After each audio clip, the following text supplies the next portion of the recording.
أضو الصعدات لمن كرتا أضو فرديات لمن كرتا أضو تاغن بعد لمن كرتا أضو تشيفات لمن كرتا مهمة وحوية ودمن وغيري ولما هوران لكن أديكو إلهي كحريرسن وودديسي كتوسن غيري دو حكوتي ماد كتلقلنا دمن يسيد ولي وقت كان ما أنت اللي جوغو وآخر الزمن موت الفجع وبنيه غيري لما فلانكا إلهي النبي وكم ينقلي تشري نبي إلهي كم ينقلي تشري إلهي موت الفجع بان كام ينقلي أورنجي ويبضنتها ما أنت سيدا أوجد بعد ما شادوا بضنتها وموت الفجع وبنيه قف ولو بأديكو بالواحد اسكو ضيدا إنا توسناتد إلهي أديك حرير كإدين دحية بالهجاج هداد هجاجسو والله هداد هجاجسو أديك إيا إلهي حرير كإدين دحية أديك إيا حاسك حرير كإدين دحية وفي عنانية أديك إيا عرورت هذا حرير كإدين دحية وفي عنانية أديك إيا درسك أديك إيا والدك أديك إيا قرابة أديك إيا بلشدك كل حنوش وفي عنانية waayo meel saraxari kuugu xiran yahay adag waa inaynu Allah u toobad keenna waa inaynu Allah u noqonnaa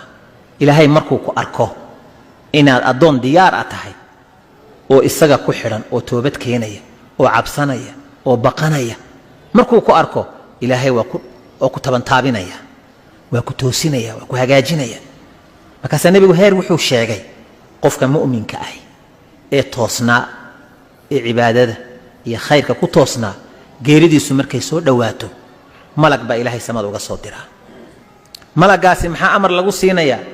adoonkan waqtigiisii waa soo dhawaaday toosi marka haddii wax yar jireen xitaa isku dubarid baa la oranayaa isku dubarid saa markuu dhinto dadku maxay oranayaan marka laga sheekeynayo ninkaas in dhaweydba sanawaadkan dambaba safal awal buu ku tukan jiray mid kale wuxuu leeyahay Allah muxuu quraan akhrin jiray mid kale wuxuu leeyahay muxuu khayr ka shaqeyn jiray muxuu sidan ahaa waa adoon la hagaajiyay oo la isku dubariday oo caynkan ah kii kale kharibnaana shaydaan baa lagu saliidaya isagoo waalan buu iska dhimanaya khariban oo bada kale iyo balaaye ku jiro dhimanaya marka waxaan u baahannahay inaynu ku noolaano ku gabagabeynaya hadalkayga bayna al-khawfi wal-rajaa noloshaada intaad caafimaad qabtid ee aad talinayso ee aad tabcanayso ee aad socoto ee xoog leedahay ee xanuunku haynin ee aad nooshahay waa inaad miisaan cabsi iyo raja ah dhexdooda waa inaad socotaa oo micnaheedu muxuu yahay adigoo ilaahay u tukanaya oo raja ka qaba jannadiisa dambi dhaafkiisa maqfiradiisa adigoo soomaya